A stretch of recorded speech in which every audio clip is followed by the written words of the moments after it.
The RCUK Energy Programme is working towards meeting the government targets of an 80% cut in carbon dioxide emissions by 2050. And it's doing this by working with the academic community and nurturing and enabling new ideas and new research to come forward, which will allow those targets to be met. The programme is focusing on making certain we have the right supply of scientists, engineers, social scientists and economists to allow us to deliver high-quality research that's relevant to the global energy challenge. The energy programme involves the EPSRC, the ESRC, NERC, BBSRC and SDFC. The RCUK Energy Programme works with over 500 public and private partners, ranging from public organisations like the Technology Strategy Board, the Carbon Trust and DEC, and private organisations like Rolls-Royce and E.ON. We have a lot of programmes on carbon capture and storage. We have a programme looking at solar, big programmes on nuclear energy, on smart grids. These are just some examples of the research activities, as well as my own research area, which is fuel cell technology.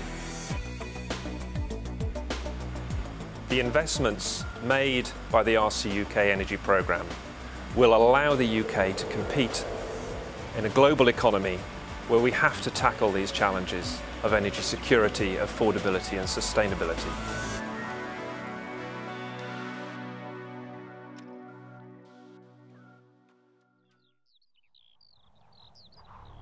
The UK Energy Research Centre has a special place, I think, in the Research Council's energy programme, because we were set up about 5 years ago to take a whole systems approach to energy.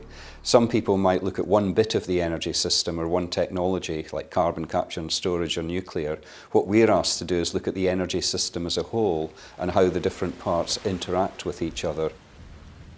We have divided the work into 4 different themes. So one of the themes is looking at energy demand. There's another part looking at energy supply and infrastructure. We've got a theme on energy and the environment, where we're looking at the environmental impacts and consequences of different paths of development for the energy sector. And then we have a final theme that is called energy systems, which really is the people who try to put it all together, mainly by using big computer models that try to simulate the way the energy system operates.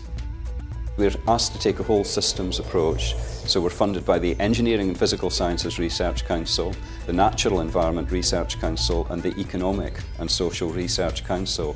And that means that the UKERC people are actually coming from a very wide range of disciplines. And a number of the people who are involved in UKERC have actually carried out contracts for, say, the government or the Committee on Climate Change to help them with their analysis.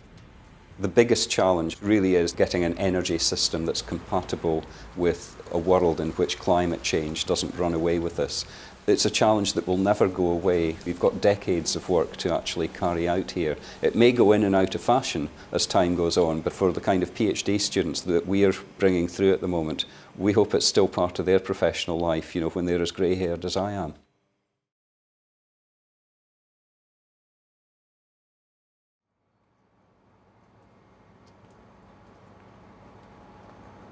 A lot of people don't really understand the contribution of carbon capture and storage to the energy mix, because we're not talking about necessarily how much energy can you get from carbon capture and storage. What we're really talking about is tackling climate change. You can say actually a pretty good solution for climate change is just to make sure that all the fossil energy you use gets used with carbon capture and storage. You can't carry on putting any fossil carbon in the long run into the atmosphere. The work we do here at Edinburgh covers a lot of different scales. We're running a large UK network that pulls together academics at all the universities working on carbon capture and storage in the UK. We're working on better ways to capture carbon dioxide, and most of all, we're training the people who will take that on, the next generation. We're seeing a need to develop UK's energy system, build it back up again, and we need to bring on the young people to do that. Behind me is Longanic Power Station, owned by Scottish Power. It's the largest power plant in Scotland, and it's likely to be the site of the UK's first carbon capture and storage demonstration. Longannet at the moment is putting out millions of tonnes of carbon dioxide a year, and all of that, or nearly all of that, could get taken away and put out securely under the North Sea. And what's actually really interesting as well, with power plants like this, you can burn biomass. Now the biomass has taken the CO2 out of the air. If you then put it back into the air, it's carbon neutral, but if you don't put it back into the air, you capture it, send it away, then you're actually taking CO2 out of the air. So not only could you reduce emissions, you can actually go carbon negative. If we can get carbon capture and storage started, and started quickly on power plants like Longannet, then we've got a reasonable chance of getting a good outcome in global climate change negotiations around 2020. Longannet's important because it's a retrofit project, but if we can get it done quickly, build up maybe 5 gigawatts of CCS in the UK by 2020, then not only have we cut our own CO2 emissions, but we're making a real statement for the world as a whole.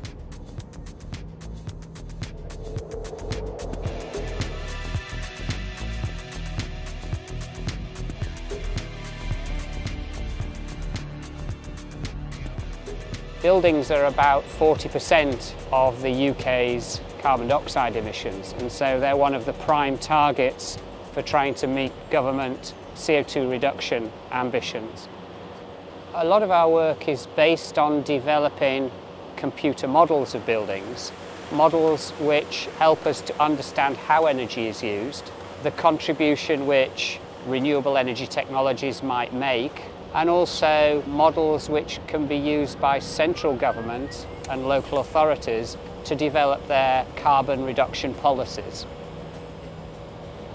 If we have buildings which consume less energy, then the demand on the system is reduced, and renewable energy technologies, be it wind, wave, and some would say nuclear, has a much greater chance of meeting a higher proportion of our energy needs.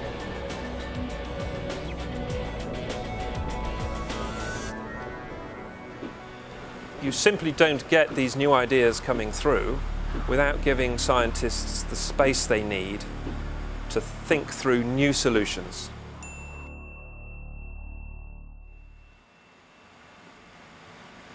We founded Ceres Power in 2001. That company was based on more than 10 years basic science, fundamental research funded by the research councils here at Imperial College. During this research, we developed some new materials and new ideas by which we could apply these materials to produce a new type of fuel cell. The product that the company is launching in collaboration with British Gas for the UK market in 2011 will replace the boiler in your home. It will run on natural gas, and by generating electricity as well as heat for your home, it will save you energy. It will reduce the fuel consumption.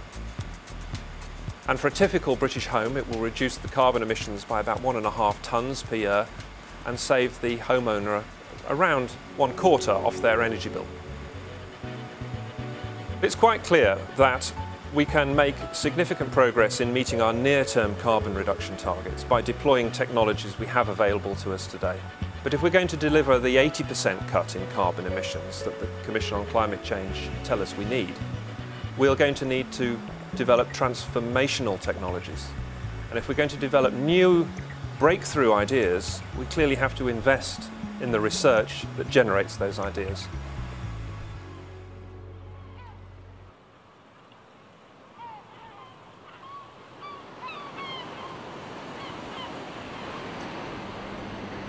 Marine energy can make significant contribution within the renewable energy mix because we have some of the most exciting, some of the highest and most accessible wave and tidal energy resources in the world. Marine energy, I believe, will make a significant contribution to the energy mix for the United Kingdom, in excess of 10% of the electricity supply, and could be as much as 25% of the electricity supply. The potential is very significant, not just in terms of energy production, but also in terms of wealth creation and intellectual capacity building. Okay, so what we're going to do now is shut down the regular simple C that we're running just now, and we'll load up a more complex realistic. The UK leads the world in terms of marine energy R&D right now. We have to maintain that position.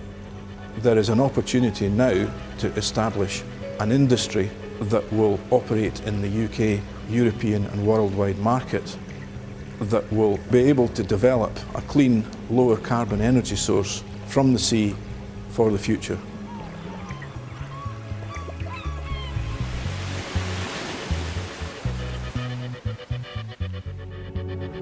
I think looking towards the middle parts of this century, I find it very hard to imagine that any one energy source will completely dominate the energy supply environment. I don't think we'll be in a situation we were in perhaps in the middle of the 20th century where coal was the largest producer. I don't think we'll be in a situation where wind power will be completely dominant, wave power will be completely dominant. I think we have to be considering an energy environment in which we will have substantial proportions of wind power, significant contribution from wave and tidal power, and of course fossil fuel, coal, oil, gas, and also nuclear will have their contribution to make. I think we need an all-energy solution.